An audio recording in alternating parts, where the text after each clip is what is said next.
We had a great year last year. As everybody knows, we had 3 new council members elected this year. And what traditionally happens is we take the first month or two and we kind of re-examine what the priorities are of the new council members. And as a team, try to prioritize what is important. So I think one of our top priorities was customer service, meaning that, you know, we want residents and businesses to feel like they're welcome in our community. We want staff to treat, you know, everybody friendly, just make it a great place to live and work. Another priority is redevelopment.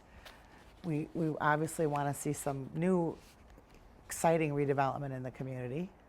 Transportation, we're working on that because of the Botno Blue Line extension, and also with our proposed CP Burlington Northern Rail connection. We're not happy about that, but that is a priority that we're working on to try to stop. We want to reinvest in our infrastructure, primarily our water mains probably, would be the top priority. We want responsive, effective public safety. We want to increase awareness for opportunities for public input, and we basically want to just celebrate our community by introducing a new crystal ball, the Crystal Ball. It'll be kind of a fancy event at the community center, is my understanding. It's the Light of Crystal and the Crystal Fund for Community Progress that are going to spearhead that event. So that'll be real exciting for us.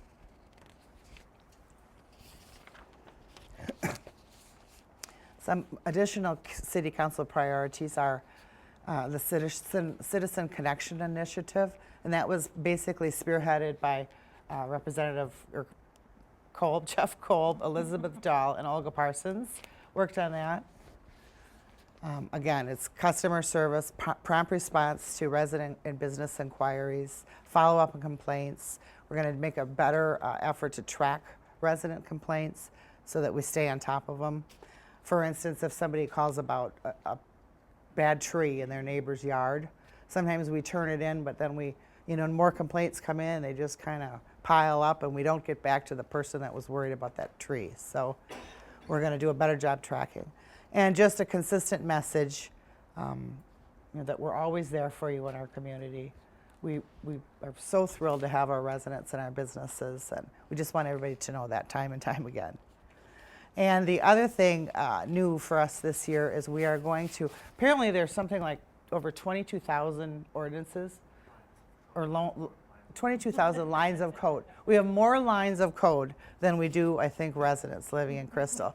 Because for years they haven't been, kept up in terms of eliminating things that are old. And so we are going to start taking applications for a task force I think we want a representation of 3 business people and 7 residents that will review some of these old antiquated ordinances and recommend some changes to just update our policies in the city. So when are those going to go out? Do you? I am waiting or the for application process feedback start? from the council, and then I'm hoping to get the applications out next week, and I'll Okay. include an email to the CBA members for May members. All right, so the next slide. Kavanaugh's coming along good. I think they're a little ahead of schedule. It's my understanding they were going to be opening in the fall, but it appears that they're going to at least open one of the wings summer of 2015. They're already currently leasing. So we're really excited about that. I haven't heard from them or staff how many are already rented, but when I serve at that pork chop dinner, there's a lot of the seniors that ask me about that. And so I'm assuming, I kept handing out the phone number for Dominion. So I'm assuming that they're going to be rented pretty quickly. So the next redevelopment project that most of you have probably seen is Crystal Gallery Mall. It's kind of doing an entire facelift. We have, they built a new separate building in which Starbucks, Noodles, and Great Clips are already open and operating. They're updating the appearance, and they are going to be redoing their parking lot, so it's just easier to get in and out. It is kind of a cumbersome parking lot. And then landscaping it, so it's a little more aesthetically pleasing. Those improvements are scheduled to be completed by the end of 2015, so that'll be a nice facelift for that area. Crystal Public Works Department is coming along. That's scheduled to be completed at the end of 2015. As many of you know, we have discussed, at length how to pay for the project, but in the end, we decided to pay all cash. We didn't want to burden the residents and businesses with additional cost of interest payments if we didn't have to. Some might agree, some might disagree, but I think we made the best decision, and I can sleep just fine at night knowing that we aren't jeopardizing the integrity of our city in any fiscal way. So we're excited for that. We approved the furniture purchase last night. If you saw the furniture at the existing place. Oh my God. I couldn't believe it when I went down there one time and saw that. So they are well deserving of, a functional building.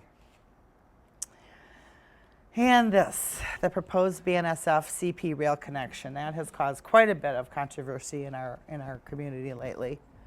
I'm pleased to be able to report that city staff has gotten behind trying to fight this proposed connection. Hennepin County has been a great partner in coming in and securing and purchasing the land that North Suburban and Thomas Auto Body currently rent and lease. So now the purchase agreement is actually signed, and I believe that closing date is in about 45 days, but it's pretty much done. And now at the state legislature, Councilmember Kolb, Mayor Adams, and John Sutter have done a tremendous job speaking on our behalf and our local communities, that this would be just such a dangerous connection to have in our community in terms of, added freight trains, the amount of north-south intersections that will be at risk for EMS traffic going north and south, additional trains right next to residences. There's just a total train wreck, if you will. So we're doing everything we can to fight it. We also have boards back here showing the maps for later, if you have more questions. And at the end, we can answer any questions too. So, but anyway, that is a work in progress and will continue to be until we win, and we don't have the connector. Transportation, the Blue Line extension, that's continuing in the planning process. I think many of you know that the Blue Line extension, like the engineers and the planners, have moved into the Crystal Gallery Mall, have taken up office, and they continue to plan for different station areas. We are in the process, I believe tomorrow evening, we are going to be interviewing residents and business owners to be our representatives in Crystal. So we're going to be asking or getting 2 representatives from the business community and 2 from the residents that will be attend some of these meetings and then report back to the community and likely CBA meetings and things like that on the progress and how it's going.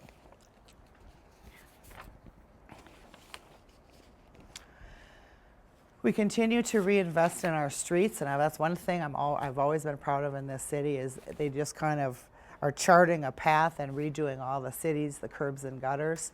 This year's project is going to be in North Lions Park.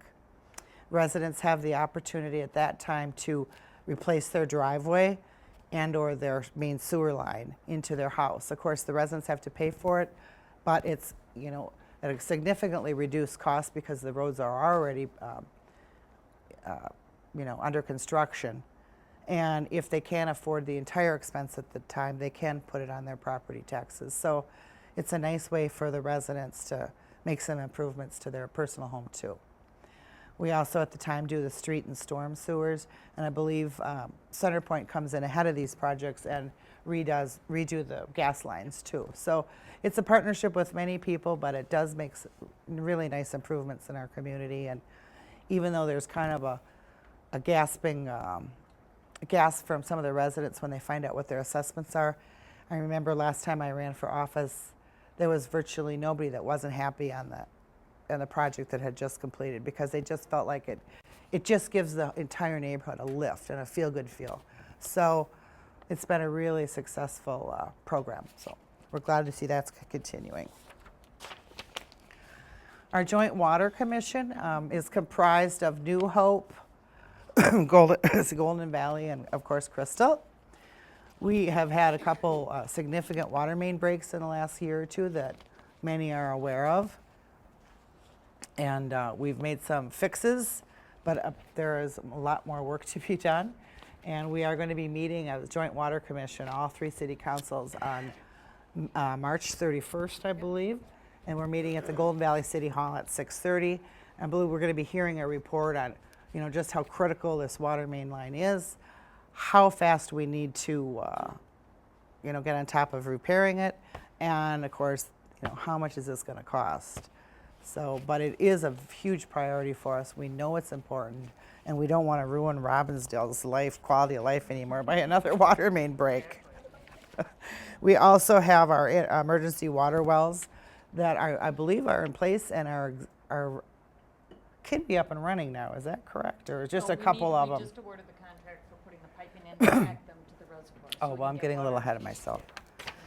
But it was important that we have these emergency water wells because we had a couple incidences in the last couple of years. While it wasn't widely publicized, there was at one point where we were about an hour away from running out of water in our community. It was when a storm had come through, and then I believe Golden Valley was under some maintenance for their generator failed. And then our backup, we lost electricity to our backup pump, so it was a scramble to get XL out here to get the electricity back on so that we could have water. So, it does happen, and we get a little closer than we think. So it was important that we have a plan in place so that we can provide water to our businesses and our residents.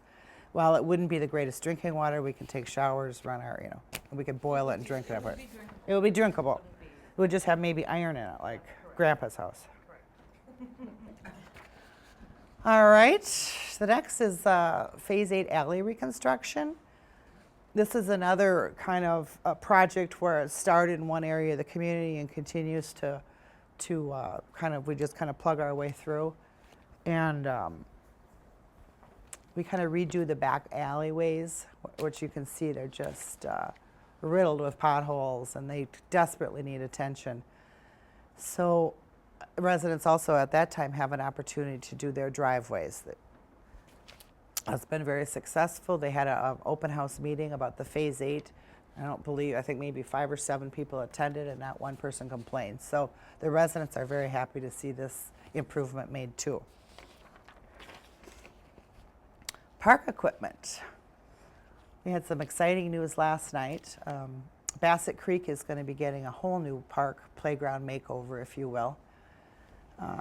The Park and Recreation Director, Gene Hackett, wrote for a grant to the Hennepin County Youth Sports Grant and Playground funding, and was able to secure a grant for about $68,000. I believe the total cost of the project is about $130,000.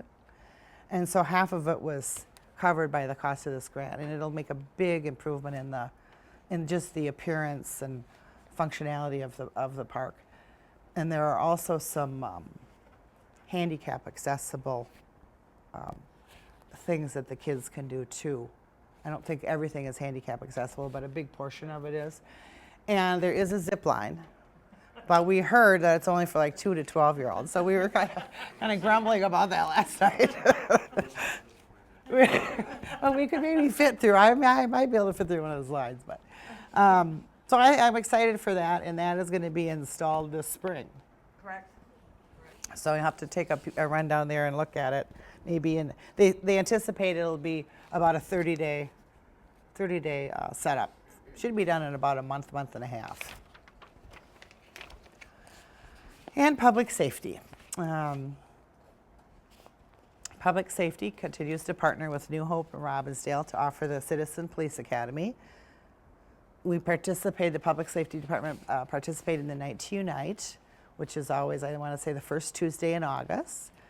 The council members, the fire department, city staff, we all try to attend, at least send somebody to each block party so that we can hear the concerns and praises maybe of the residents.